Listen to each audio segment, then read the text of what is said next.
No blocks. Any reactions? Yeah, I have a reaction. And I have a reaction too. All right. Welcome to the reaction step, the sister podcast to the original podcast, the Attack Action podcast. How many more times? Podcast. So this is our YouTube exclusive video podcast. We're going to try to keep it to a tight hour. And today we're going to talk about the recent banned cards and our first impressions with Tales of Aria.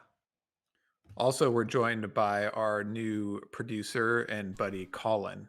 So thanks for putting this together, Colin, and thanks for being here. I am excited as always to be here. You For the might first recognize time. Colin. You might recognize Colin from previous interviews we've done, and he is a skirmish champion. Yeah, So- roasted a certain Dory. I Yep. roasted a lot of Dories that day. It And was I a believe good day.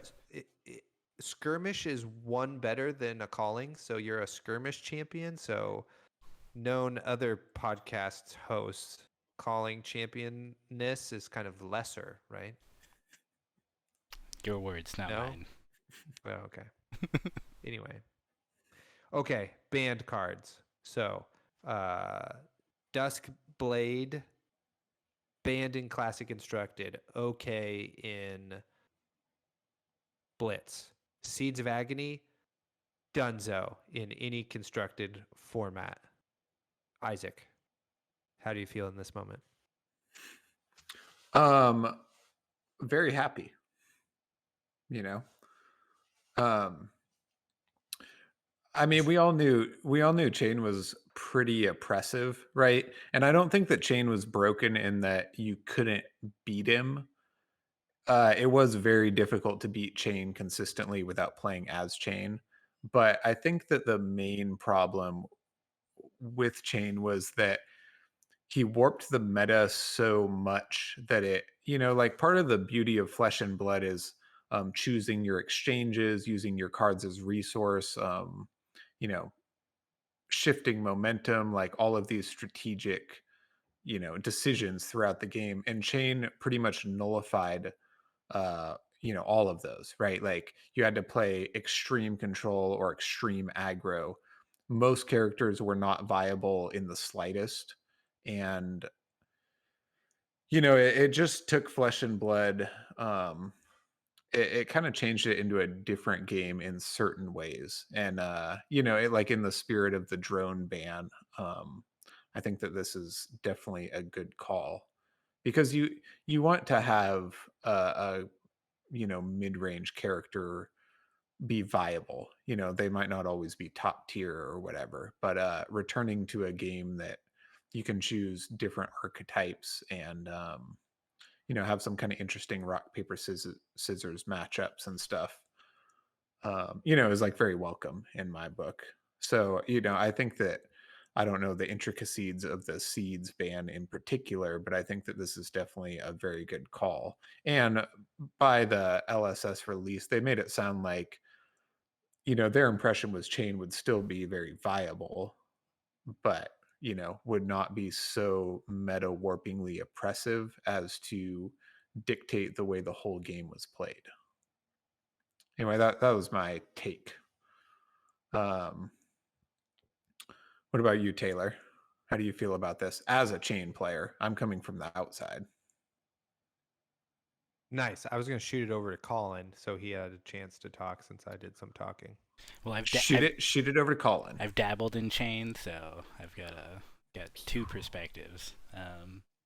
No, I mean I agree with Isaac. I think it makes sense. Their reasonings, being that they focused more on limited for nationals season, and then national season getting postponed into the Tails set, kind of slightly explains, the oversight of like this kind of resource curve there. But yeah, it's a great card, and everyone runs 9 of it, so it's like obviously, if it's empowering Chain to be so meta defining and warping, as Isaac said, like that is a problem, and like they were able to come out and say so. It's gonna make playing chain harder. I think the non-attack actions from blood dead or banish cards are not a plentiful as they used to be, but I think it'll be interesting. I think it'll force chain to change, and people will have to come up with some newer builds. Maybe focus more on rune chant generation, all that. The Duskblade one definitely that's an interesting case. It's like to me, it sounds like they're like, oh, this is kind of a cool, fun thing. Let's throw this in, and then they're like, oh shit, that was a bad idea. Which is I think everyone read it and was like, wow, that's really powerful. And so there was like no mistake of like, oh, maybe it's like not too bad. It's like, no, it's gonna be really bad, especially if Chain plays it. So it's kind of funny that happened. But hopefully I don't pull a cold foil one, or maybe I do. I don't know. It's kind of cool. I'll play it in Blitz, legal in Blitz. It looks like a good card, and it's like anti Dawnblade, which to me just warms my heart. So I would love to just stab Dory with it. Hell yeah, that's what I'm talking about.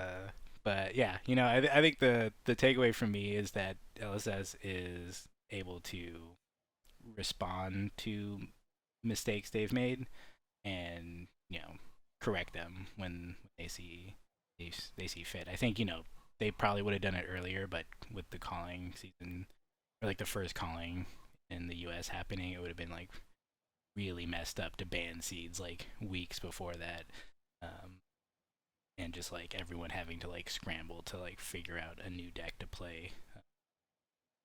But yeah, over to Taylor. Chain. Yeah, so Chain master. yeah, as an expert on this subject, yeah, it's the chain deck is for sure like meta warping, like it's been talked about in many different places as such, and some people in with a breath of disdain and others with pure wonderment. But it's like, to me, this is my like personal take, is I figured I was going to have to rebuild the deck anyway if I needed to play it, because ice is now a thing, right? So it's just like I can't do what I was already doing. So I'm like, I don't really care that much, but it's a pretty clean way, I think, to nerf the deck, right? Is like it's a real cornerstone. It is a thing that enables a ton of your cards, right? Like Bounding Demigod, Unhallowed Rites, all of those things need seeds, Riftbind, all of those things need at least one non-attack action to be played. So yeah, it really hurts all of those strategies, which is cool, which is fine. I would rather have a healthy game than my potentially, one of my favorite decks to continue to run rampant into a new meta, right? So it's way cleaner than having to like reprint a card or explain to people like, no, chain has 33 health now, etc. It's just more comprehensive and way easier to do. And really, I think it's there must be something coming in the supplemental set that kind of replaces that slot, because now if we were to just take the deck we currently have and be like, okay, what can I put in that slot to fill a similar role? It's like, now you can put in 3 Tome of Torments, you maybe put in Sonatas, put those back in. Maybe you up Seeping Shadows for some reason. You know, Dimensional Gateway, you maybe put in that slot to deal the arcane damage. That's another thing, is that Seeds does like the arcane pings, which you need for like certain hit effects and stuff, and we just we won't have access to that. So it's gonna be a totally new revamping. And yeah, I'm not upset. You know, who cares? If it makes the game healthier, then that is ultimately better. That's what I got. Oh, I guess Duskblade. You guys want me to keep talking about Duskblade? Sure. You guys are just Tell me what you got. headphone dorks. Let's hear it. Also, who cares? That's how I feel. It's like cool, like a card that in potentially 3 different decks just makes it so you can't play control or have a longer game strategy, and it just totally nullifies that archetype. Although I don't really like control personally, I don't really want to play that much control or whatever. But you got to have those archetypes in the game for everybody else to feel included and to keep the game healthy, so we can have like rock paper scissors going on. So whatevs. I don't think it impacts the limited format really hardly at all, so I'm okay with it. Go ahead, Isaac. Yeah, I mean, I'm also not a control player, but it's like you have to have control to nullify aggro, right? Because then otherwise it's just mid-range and aggro, right? So it still serves a very key purpose, even if you know, it's not my favorite to play as or to play against, really. And a couple of points that Colin alluded to that, you know, and this isn't a big deal, but like shakes your faith in LSS a little bit, mostly just because the bar has been set so high up until now, right? Like their design has been so tight that to see like a little blunder like this, you know, I mean, it just makes you see that they're only human, but it's also kind of the first big, right? Like everybody that saw Duskblade knew it was going to be a monster and like maybe kind of broken. And then LSS to come out and say, "Oh, we threw this in last minute because it was fun and it's terribly OP, so we have to ban it right away." You're like, "Wait, what?" Nobody like tested this or anything, but you know, again, in their history, they've had a very tight game, so this is like not that big of a deal, but it's definitely you know. Oh, and also just for me, because I prefer constructed, to hear them say they balance chain for limited and then throughout the entire like Road to Nats constructed season, just kind of let it run rampant, is a little bit disheartening, just because I would prefer for them to put more, you know, or equal effort into constructed as, or the same as for, limited testing. But that's partly just a personal problem because I prefer constructed over limited. You know what's really interesting about the Duskblade ban is that they didn't errata the card, right? So it's like closer to Dawnblade. Like once it, like if it hits and you've played an attack and a non-attack, it gets a counter or something, right? And then to keep your counter, it has to hit again or attack with it. You know what I mean? Rather than just having to play a non-attack and an attack to keep the counter. That's what I find interesting, really, is that it just the text isn't changed, so it's like a little bit more fair. It's just Gonzo.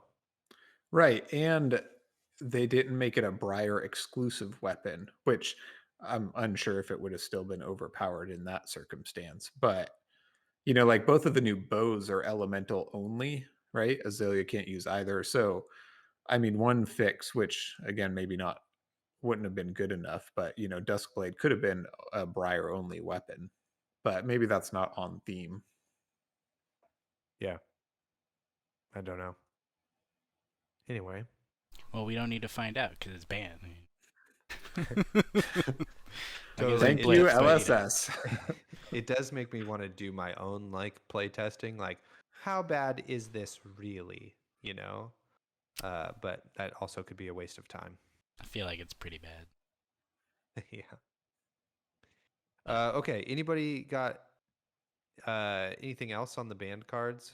You know, we don't have any really hot takes, I guess, because we're just like whatever. We still have over 200 cards to still play with. You know, no big deal that still 10 cards are no longer playable. Still jazzed about Tails, so seems like it's just one card. Totally. But my investment, man, in my trust, it's all I broken.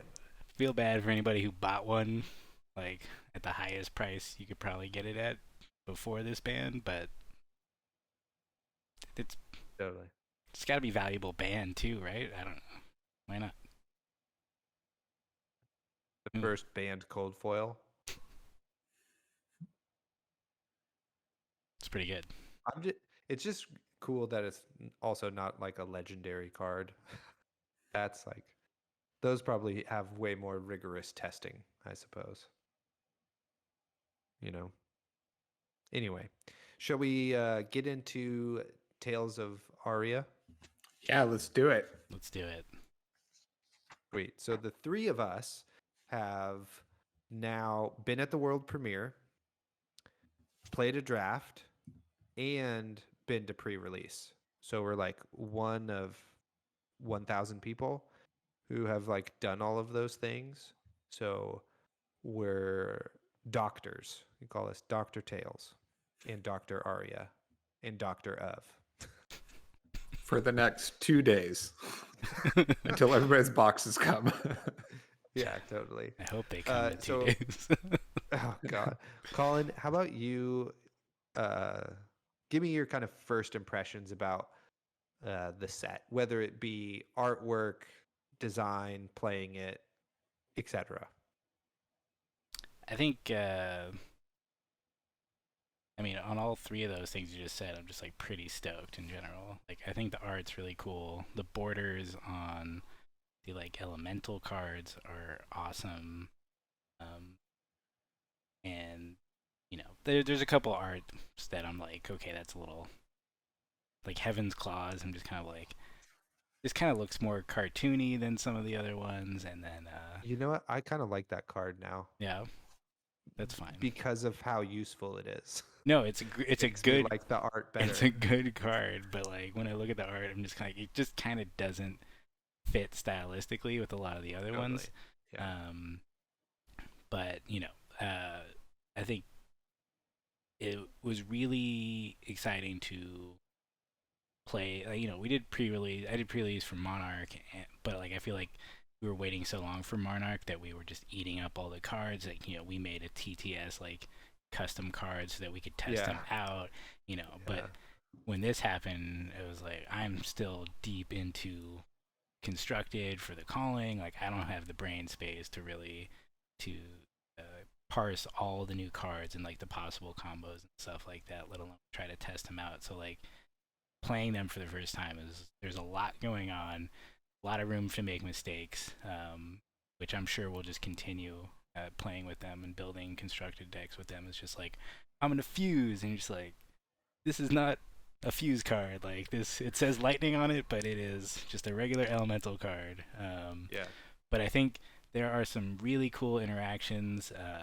The ice stuff seems super interesting, and I think you can do, Old Him, like Guardian's not really my bag, but Old Him, Frost Daddy definitely caught my eye a bit. And then Briar doing some like instant non-attack action stuff has the wizard vibes that I like. So all in all, just like super stoked, really looking forward to like play more sealed. Hopefully get to do more draft, because that was my first and only ever draft for any kind of game. So that was a weird experience of like, I did a great job, and then being like, this deck is just garbage. But yeah, I suspect a lot of people are going to be in that boat, right?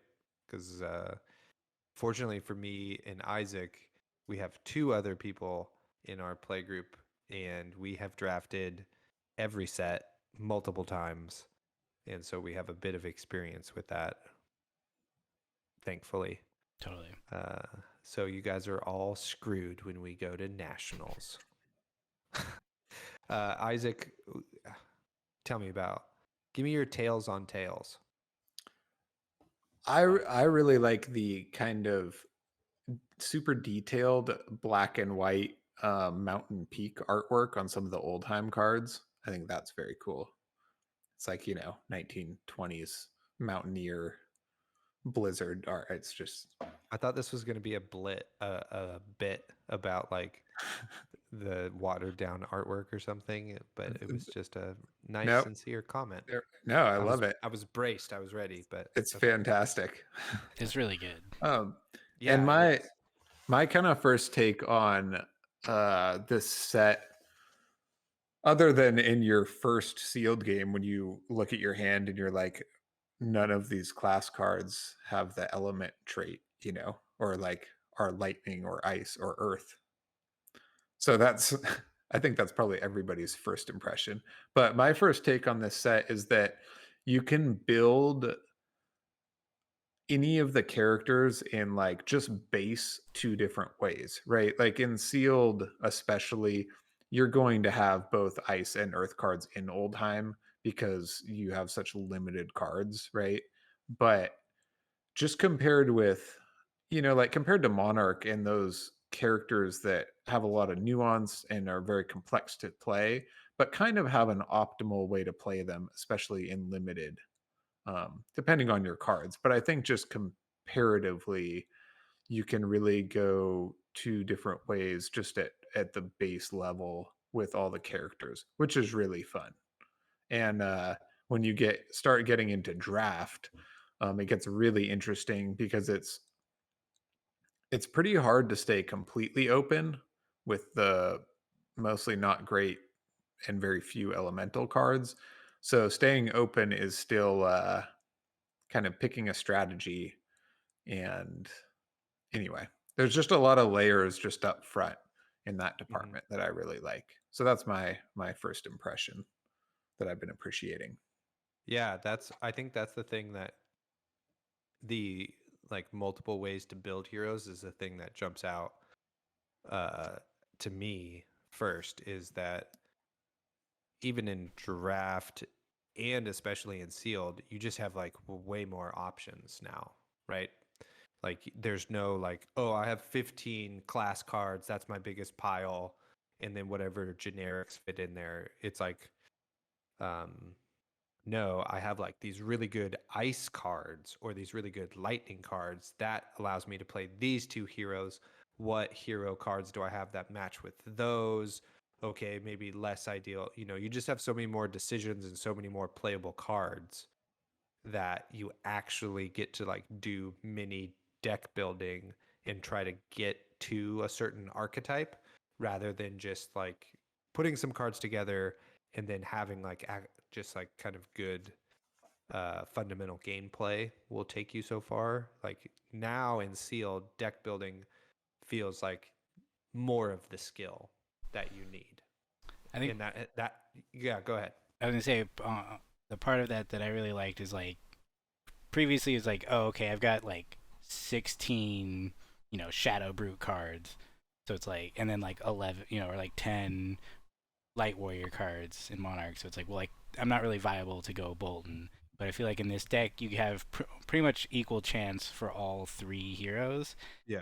In every like sealed pack. Draft probably is a little bit different, but the so like you have the cards to do it. So it's all about what cards they have, how they work together, and like that nuance that you say is like really really interesting, because I think there's more choices to make. It's more about which cards you don't choose to put in your deck, and even like, oh, I've got this sweet majestic or even on this legendary, but that actually is not going to help me like do well with the cards that I've pulled. So I think there's something really interesting about that. Just like the overlapping elements is just like you kind of keep yourself open by picking one, but you still kind of if you pick ice, you're going to go Lexi or Oldheim, and like, that still is like an interesting space where you have flexibility, I think.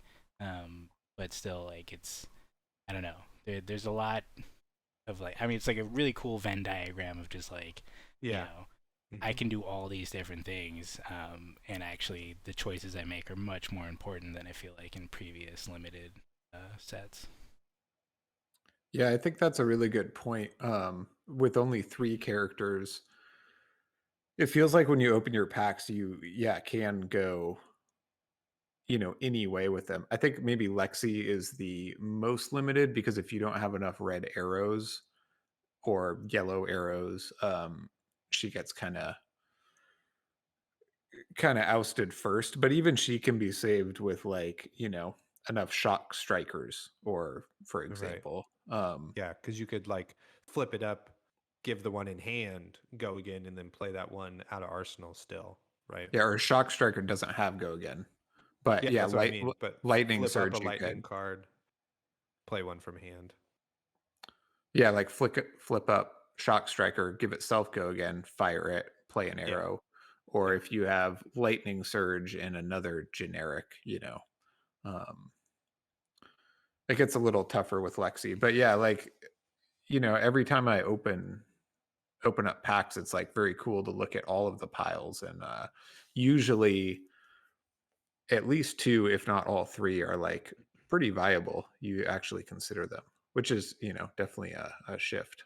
yeah. Because after the world premiere and pre-release, all of us have talked like, "Oh yeah, I played this, but maybe I should have played this pool." We like were unsure every time of what pool of cards to really play out of our sealed decks, which is really sweet. That's like a whole new skill to work on, and whoever can kind of identify that first is going to have kind of a leg up in the kind of sealed meta.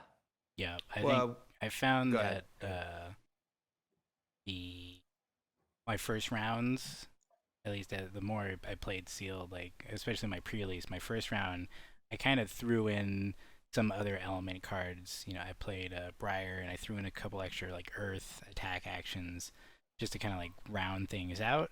And I think it was a little over 30 cards, and then immediately found that like those clogged up my hands, and it was just like I took all those out, only had the non-attack action Earth cards, and it's just like you make those small cuts and it feels more like you're building a constructed deck, and you're like, okay, Yeah. this is jamming now, like these cards are working together, I'm being able to fuse and everything like that. I did the same thing with Lexi at the premiere, and it was like I took out all of the lightning fusion arrows because I didn't have enough lightning cards. So like I was never getting to fuse them, and it was just like I always had the wrong things in hand. But once I lightning was just about putting it in arsenal, flipping it face up, giving go again, and like being able to play more than one attack, like things became much smoother, and I was able to fuse my other ice arrows.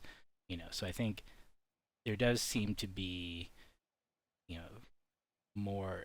I don't know. Like I said, I get that feeling of like more constructive, where like you can tune your deck and it's actually Yeah. like gonna Nuance. perform better, like even in one single, couple rounds of Swiss.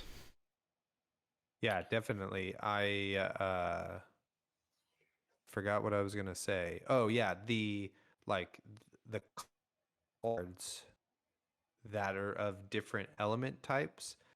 I had a preconceived notion that there would be more interplay between them and stuff, but they're really like separate strategies and different archetypes. Totally. Yeah, and I found they solved kind of like one of the, I don't know, like macro issues with limited in a lot of games, right? Where you just have your good cards, your class cards, and then you have to fill out your deck, right? So maybe Right. you fill it out with some generic blues because you're resource poor, or kind of just the best shitty generics that you have and or are most applicable to your deck. But it never like feels very great. And now these generics have an additional value in that they're a necessary resource. So even these cards like, you know, we talked about Lightning Surge, right? Which is just a regular generic, but it plays an integral role in your deck. And you might even find yourself cutting certain class cards in favor of some of these generics. And then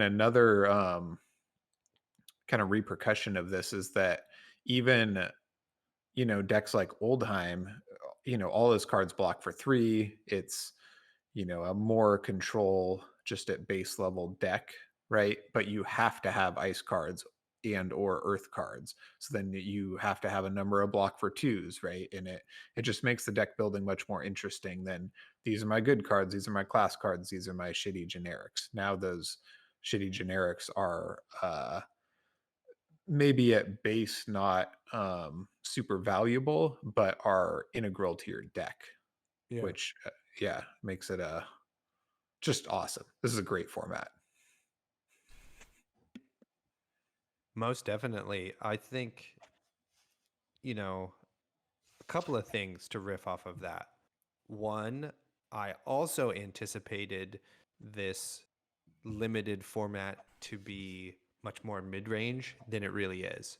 It's like turn 3 in a couple of games, I have been at 10 life, and there was like no choice I had. It was just like Lexi has hit me 3 times in a row with massive dominated arrows, and there I have nothing to do, right? Or Oldheim just like back to back glacial footsteps me, like sweet. The format is like way more aggressive than I thought it was going to be.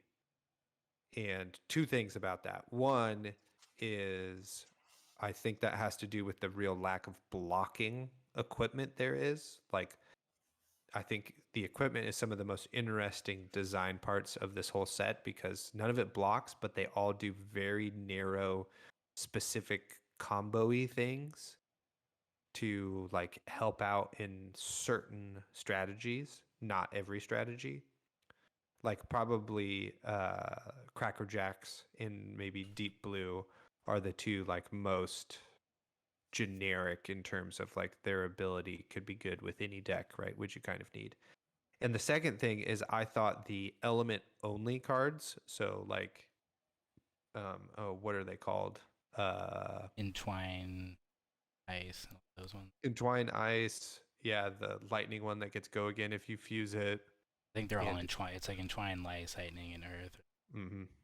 Yeah, those and what's the non-attack action? I'm sorry, I'm blanking right now. Invigorate, the Invigorate. I buff. was like, infusion, right? No, it's invigorate.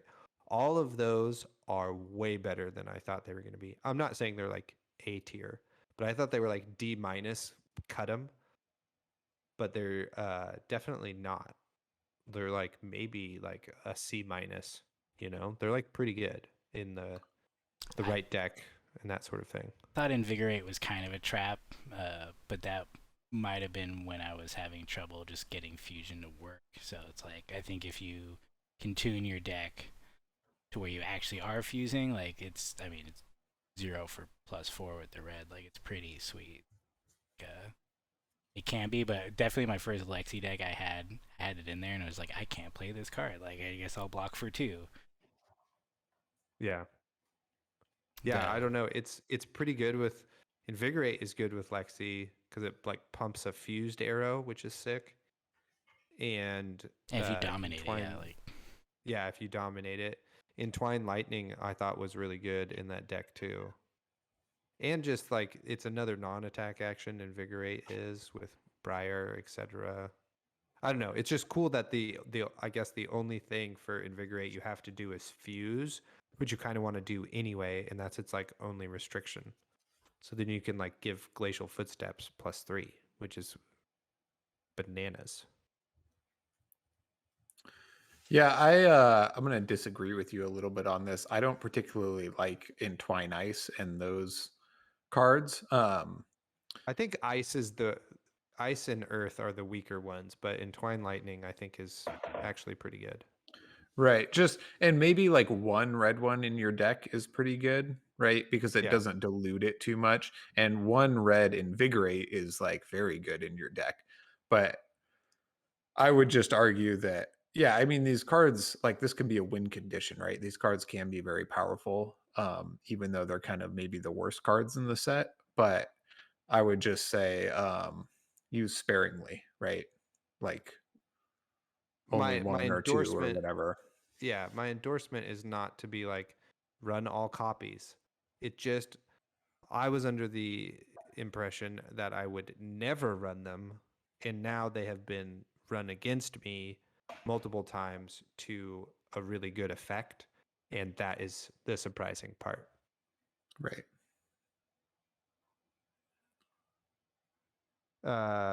Okay, what else? Let's see. So, what are your guys' takes on, yeah, just kind of the lack of your ability to really block in this set? So, like, we have dominate, we have a ton of dominate, and we have a lot of arcane damage. How does that make you feel? Are you upset? Colin, you want to go first? Sure. I think it's kind of crazy that there's no arcane barrier, except for like the legendary. I think Heart of Ice has it, and then Shock Charmers has Spell Shock Void, Charmers. right? Like that's just kind of, I don't know. It's when you're playing against Briar and she's just doing a bunch of arcane damage, and you're like, well, I guess I just take 5 or 6 damage this turn, and he can't do anything about it. It's kind of crazy because it definitely, I had the same impression that okay, like ice is slow, like we're gonna be moving around, but I guess lightning is fast, so I guess we should have seen that one coming. But it's weird, yeah.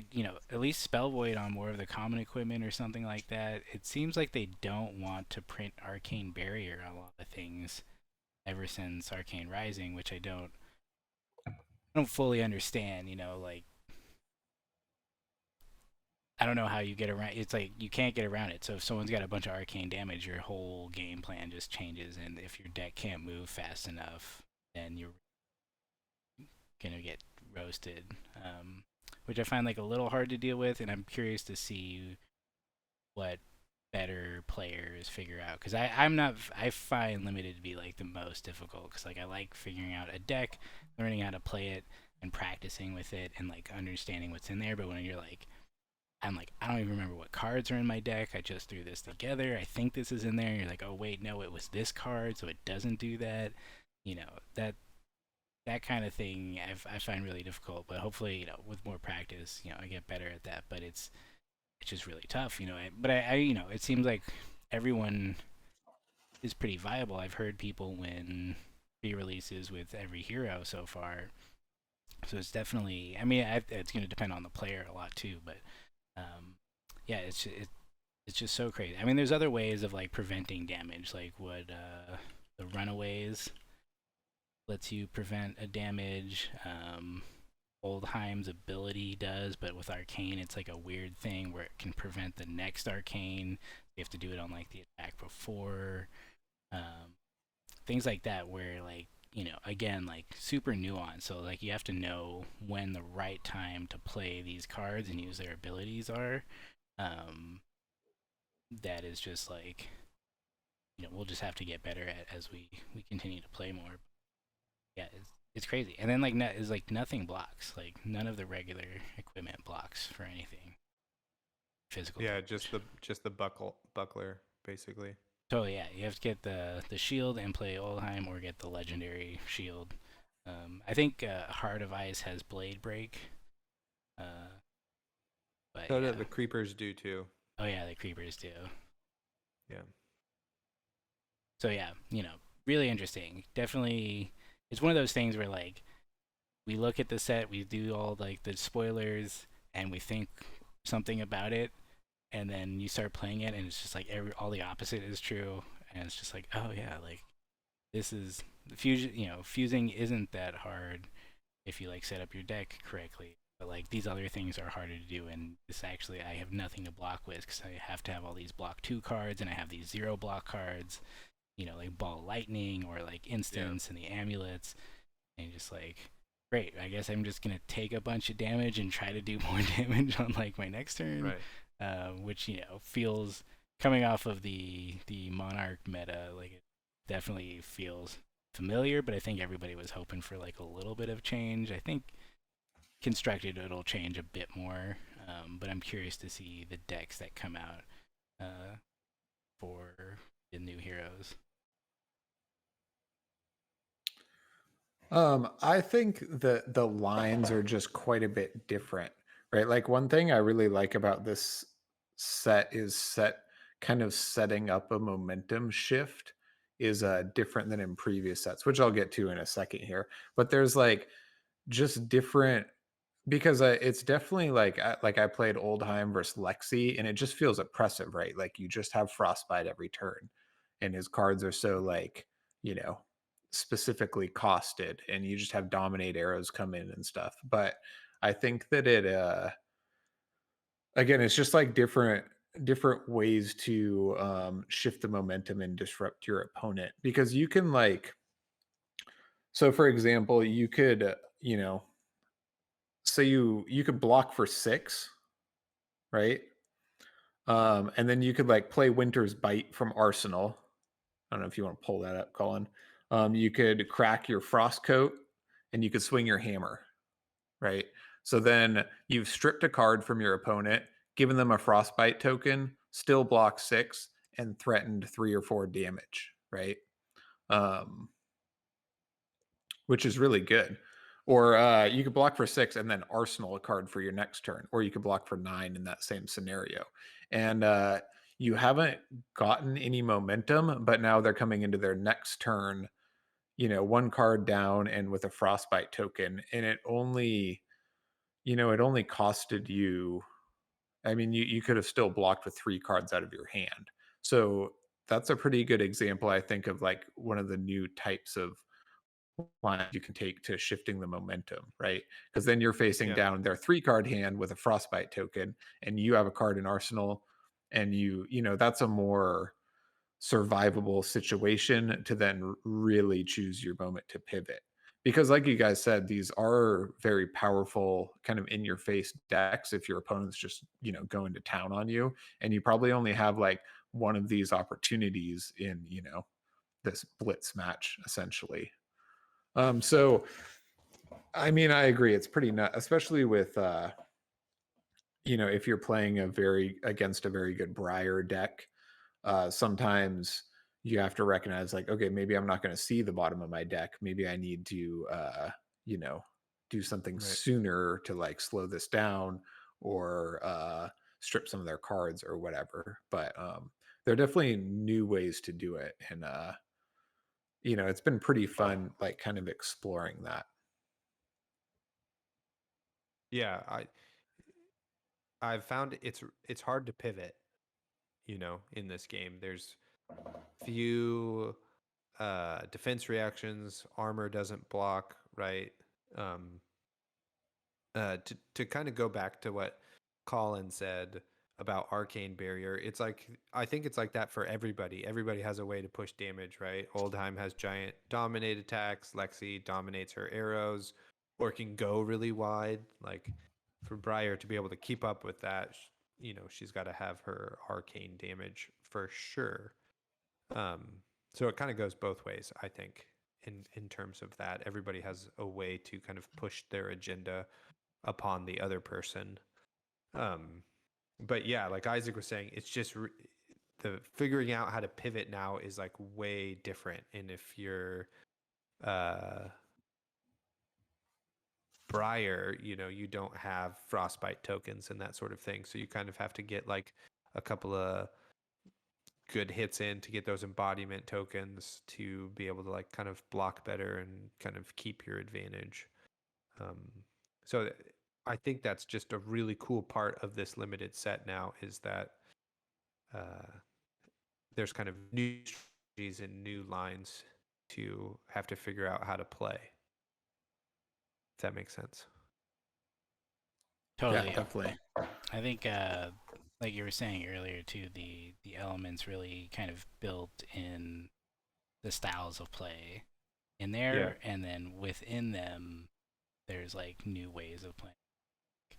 That's and then again, like it's all exacerbated by the limited format where like don't have the ideal kind of ratios of cards and copies of them. So you really need to be able to identify those like good combos or the really kind of synergies that you do have, try to figure out how to get them together, and then based on who your opponent is, when that timing can happen. Like if you can pitch them to the bottom and see them again. But in like most of my games, I don't think I ever really pulled the cards I pitched again.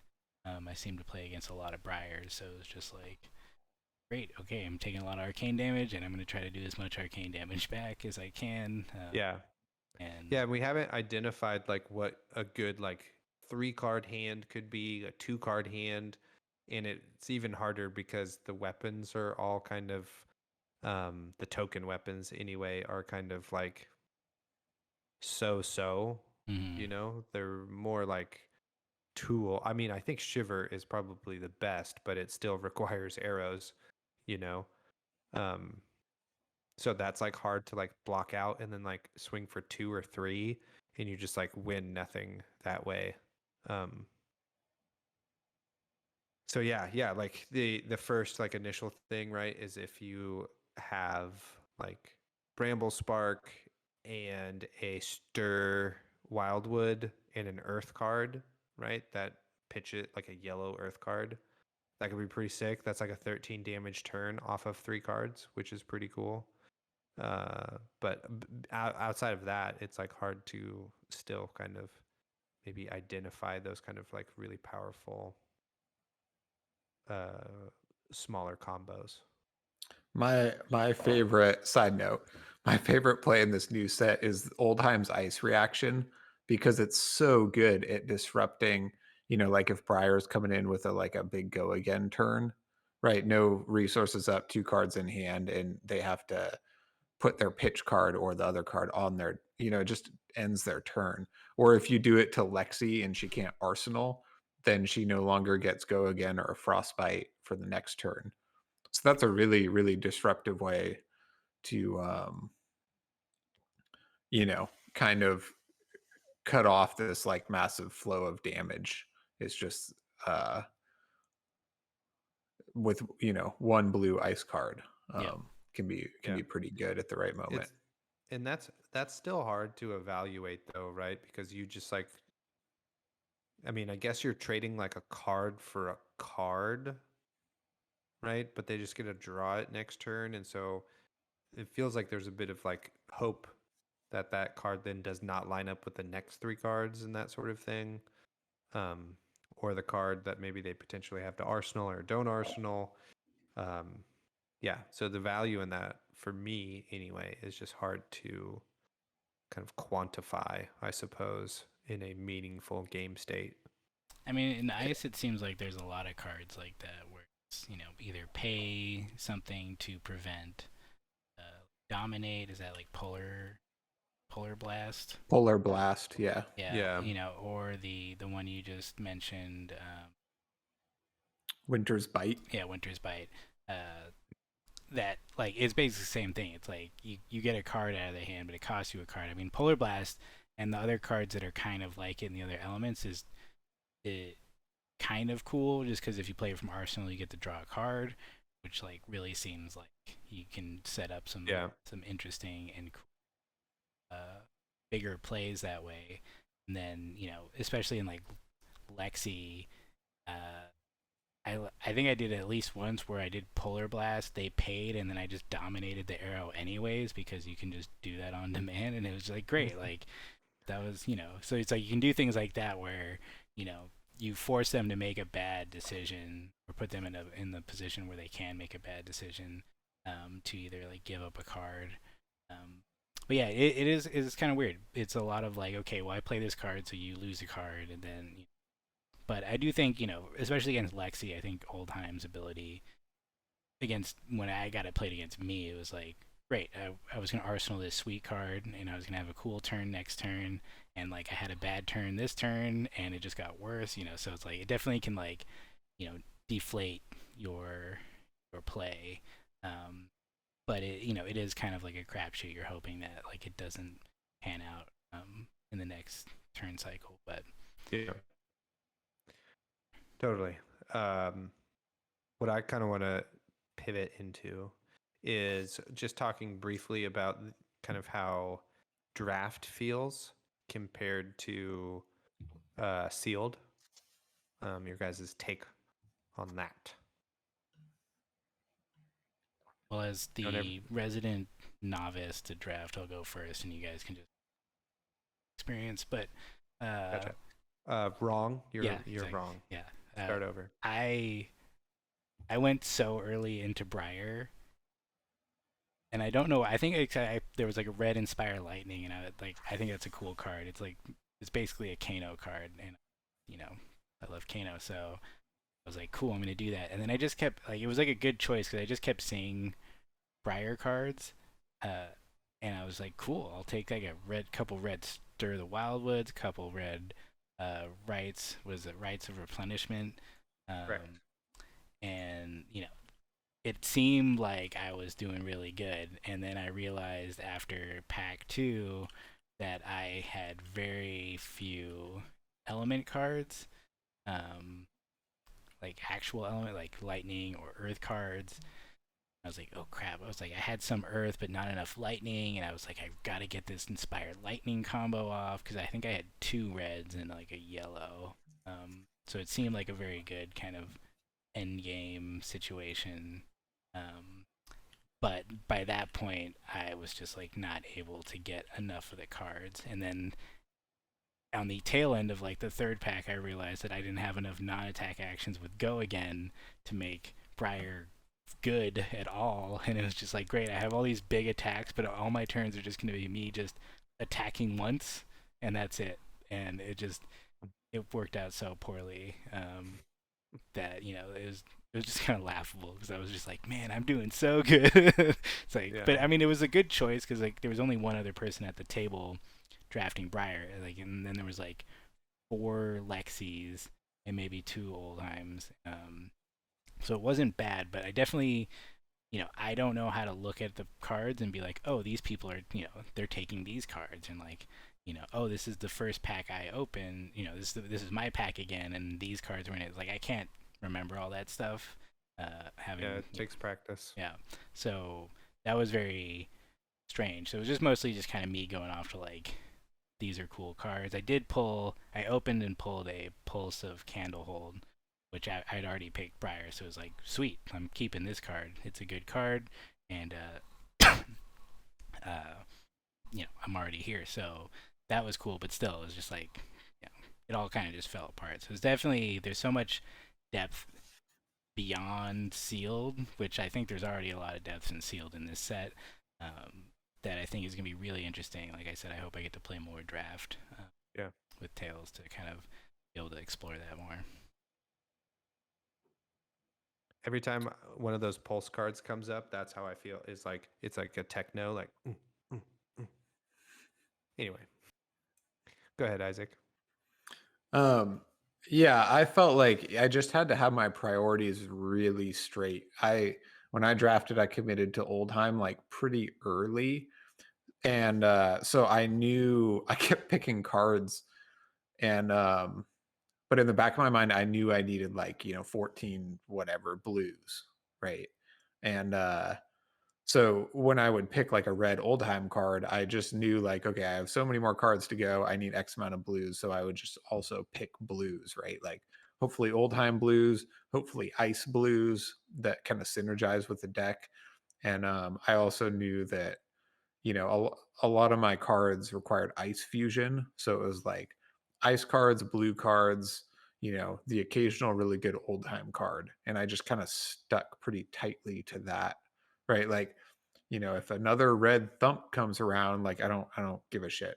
Don't really like that card. And I have enough like, glacial footsteps, or I forget what the one that costs 3 is, but that one's pretty clutch because you can just swing with 2 cards and swing for 7. But once you have like a red glacial and 2 blues, and then like a couple of the pumps you play beforehand, then you're good, right? I need blues and ice cards more than more reds. And then once I like reach my quota, or if something really good comes around, I can take it, but then back to the plan, right?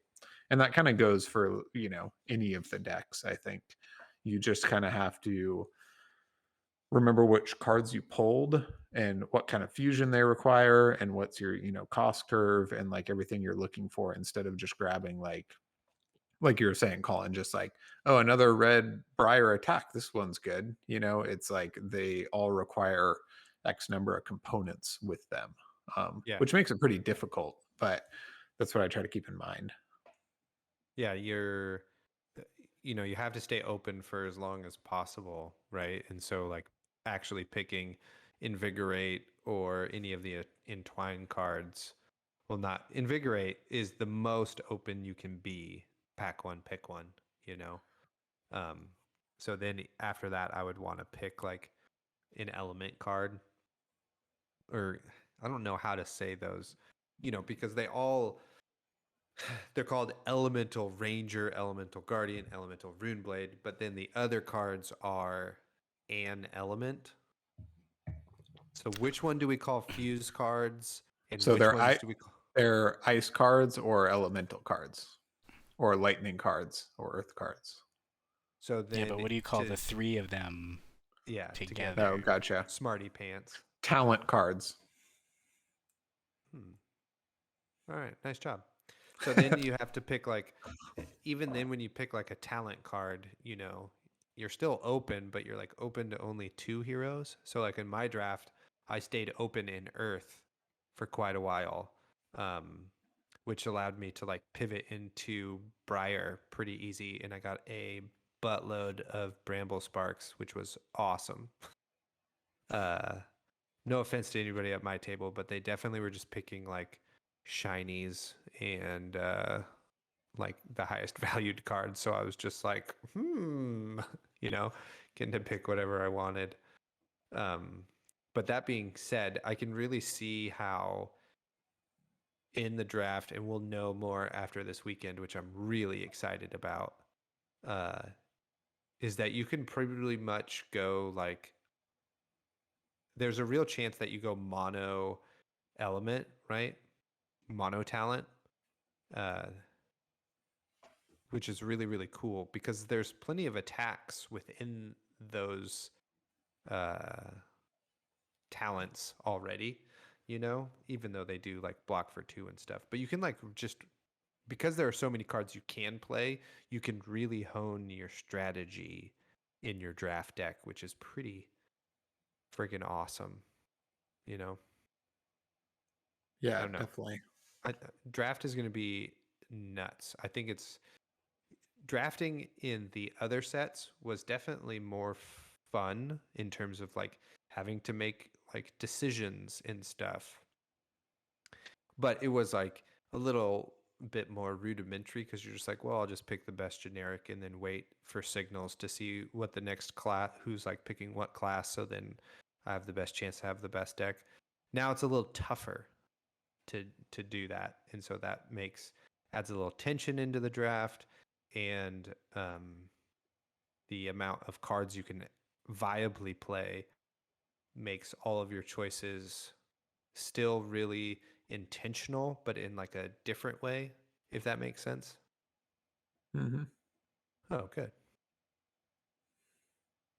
Totally. I mean, it's gonna be fun. I'm very excited to keep doing that, and then I guess there's no like big constructed events going on anytime soon, unless you're doing the pro quests at the next couple callings. Or nationals. Or nationals. Some of us didn't qualify. Didn't qualify yet. We'll see.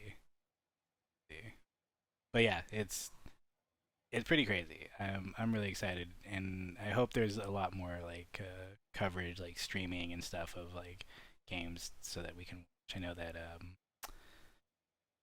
Art of War podcast at a Dice Jar did their pre-release stream, so I'm excited to see good players play and see what these heroes can do given the constraints of the. Hell yeah. I think we're in the future also going to release some limited videos for Aria. I wanted to talk about Fuse really quick. I don't know how much time we have, but I can just rattle these off or we can discuss them. we'll see how tasty your tidbits are. Fair enough. Well, That's what she said. I was doing some thinking about the like a lot of the fuse cards behave very differently and kind of have different values in my mind, right? Like Mm, there's kind of one category of fuse card that they're really good if you can fuse them with the card you're going to play afterwards, right? Like mhm. a really powerful play is Bramble Spark into Autumn's Touch, right? Because it's very simple. Bramble Spark's free. You have a blue, then you play Autumn's Touch, and it only takes 3 cards, and it's really good in of itself. So any of those, like especially non-attack actions or attacks with Go Again that you can fuse with the card you're going to then play, um, are definitely more powerful. Another category that I really like is fuse cards that are very good out of Arsenal. And this sounds pretty obvious, but like cards that, you know, you have it to fuse, and then you're gonna play your attack, you're gonna fuse it, and then you're gonna end your turn and obviously Arsenal that fuse Yeah, card. And like they made a Electrify. number, yeah, or Yeah, Polar Blast. They made a yeah. number of cards in the set that are like very obviously for this purpose, like Lightning Surge, or Winter's Bite. Like I said, I love that card. Winter's Bite is so good. It to me, when I first read it, I was like, a card for a card. This isn't that good. But the tempo you get with this is just insane. Like fuse with it, arsenal it, and then open with it next turn, and your opponent's sitting on 3 cards, facing down your damage, and trying to save cards to do their next turn. I found that this card's very powerful. And obviously, like different cards are better in different decks, right? So like in Oldheim, like blue Polar Blast or blue Winter's Bite are very good. In Lexi, like Lightning Surge is less good. Maybe still worth it, maybe still viable, but if you flip up Lightning Surge, you're just going to give it Go Again twice, right? Um, Yeah, I you did have to find have an myself, attack from hand to play with Lightning yeah, Surge. Yeah. I did find also like I did run into a situation where you play Polar Blast, which is good anyway because it makes them make a decision up front without knowing what's coming. But I have played Polar Blast, and then the attack I was going to play, I was going to fuse for Dominate anyway, like Colin said, which is good, but maybe like you know Weave Lightning or some sort of buff would be better in that situation. So sometimes you don't want too many of your abilities to be redundant. But there's also cards that are like we talked about Shock Striker earlier, right? Yeah. Which is like much better in Lexi because you can flip it and give itself Go Again. Right. More underwhelming, in Briar, for example.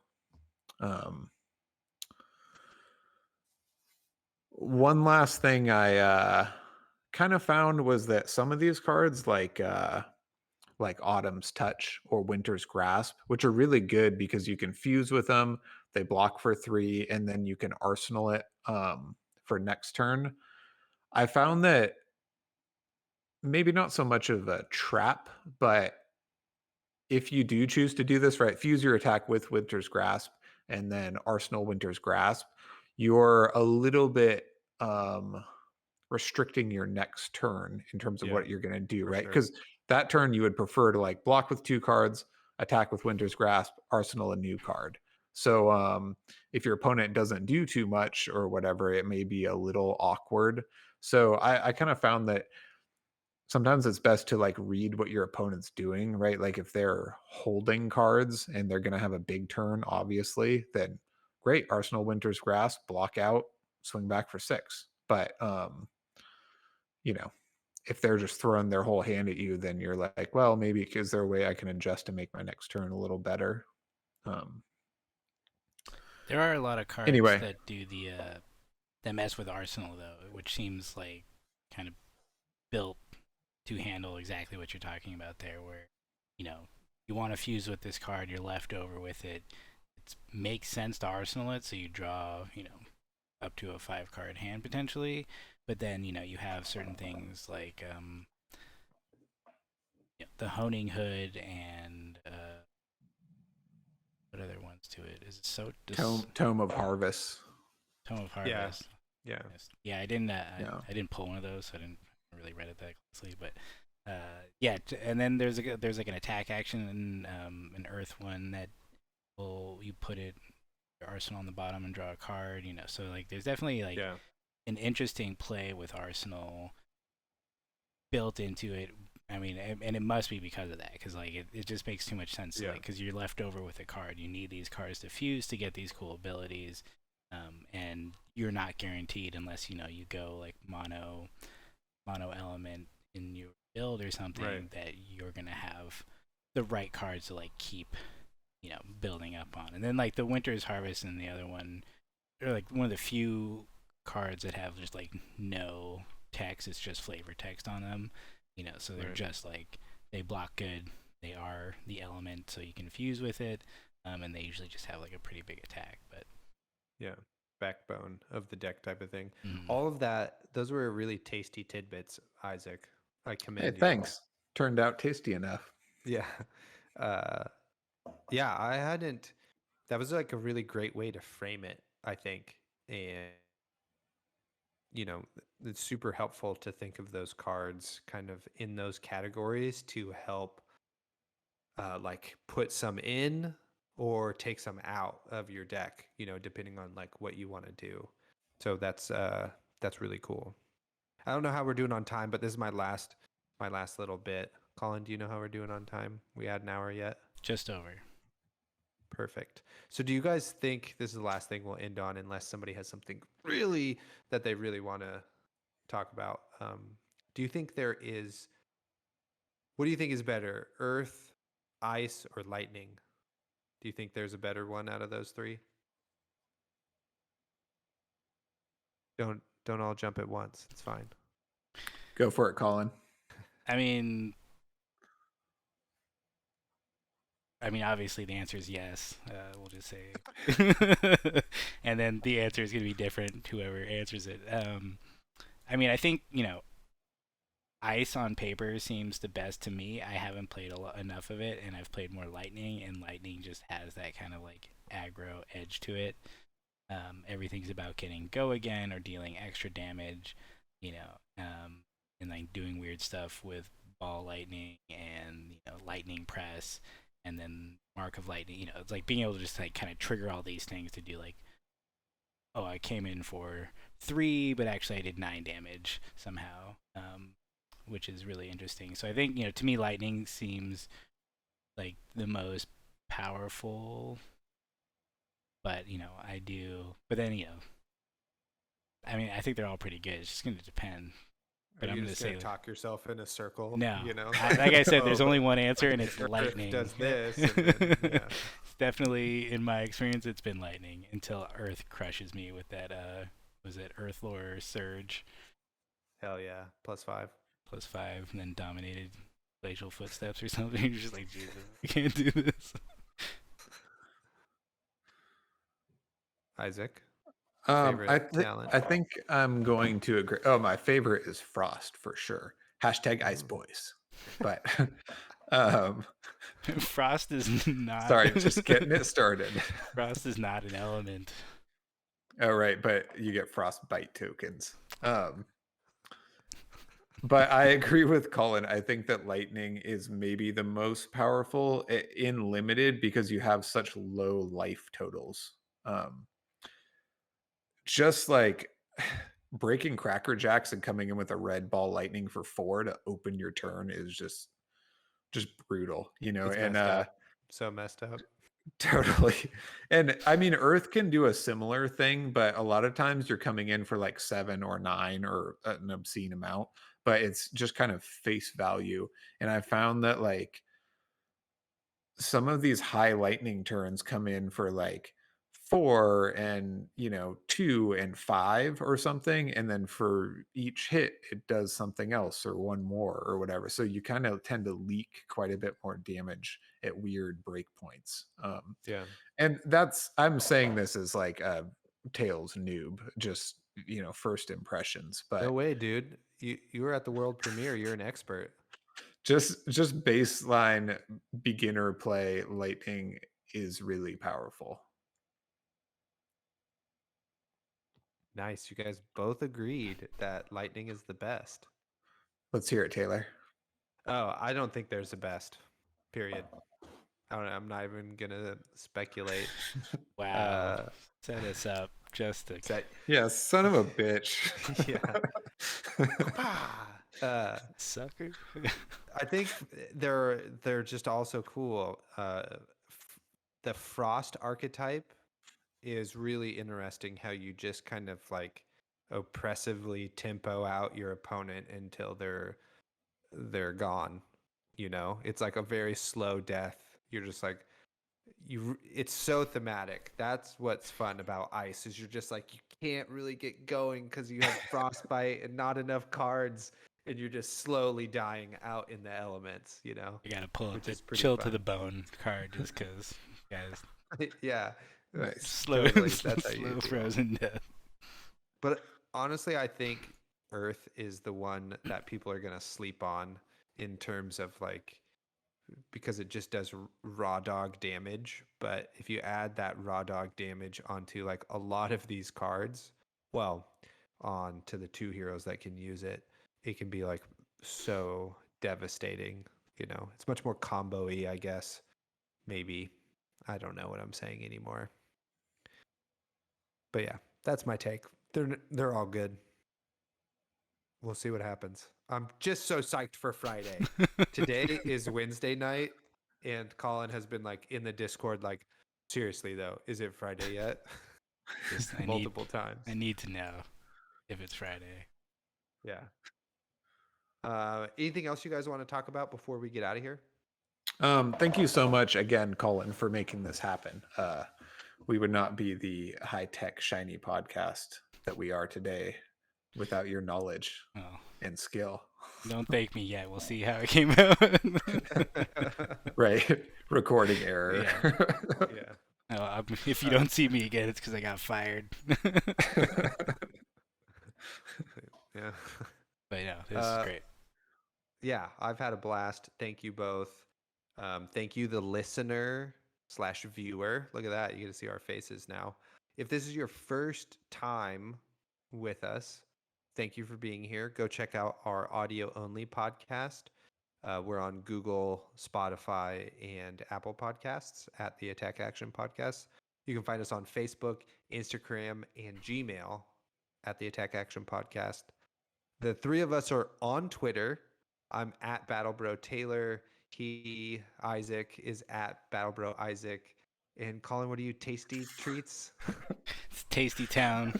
Oh, Tasty Town with a couple of extra E's. Don't at me. I'm barely on Twitter. Nope, got to do it. Those will all be in the show notes for you guys to go check out. We have a Patreon. For as low as $4 a month, you get access to our wonderful Discord community. You get to participate in our legendary Battle Bro tournaments where we vie for the Chalice of Champions, which I will bring on at one point in the podcast, or on the reaction step. Lastly, we're going to be doing a giveaway, which I completely forgot about until right now that I said we were going to do that.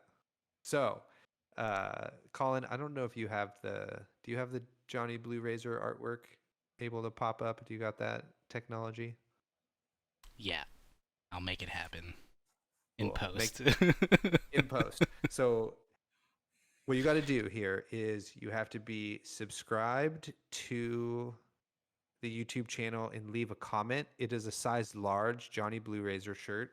It is a amalgamation of a Razor scooter, Flick Flack, and Mask of Momentum all together. That says Johnny. Well, they can see it. Right. Colin pulled the image up in post. Oh, right. Well, whatever. Trust me, it's there. The references. 100% it's there. Gotcha. Just in case we're covering all bases here. And it's a size large. So if you are a subscriber and you leave a comment, any comment you want, it could be negative or positive. It's totally fine. Whatever. Water off a duck's back or the water that this beautiful sunflower needs to grow. You'll be entered into a random raffle, and then we'll ship it out to you, no cost. So you get and it says the Attack Action podcast on the front and stuff. And if you don't get the reference, go listen to all 27 episodes and you'll figure it out. Also, our audio only podcast will be up on our YouTube channel starting from now on. So if you subscribe, you'll also get access to that and our future gameplay and deck tech, etc. videos. Nice. Good job, co-host. Smash that like button. Ring the bell. Blah, blah, blah. Subscribe. I'll put up one of those things. Yeah, totally. Great. Well, I think this was excellent. No more further reactions. Good to see you guys. Yeah, pass priority. Yeah, totally. And see you guys next time. See ya. All right.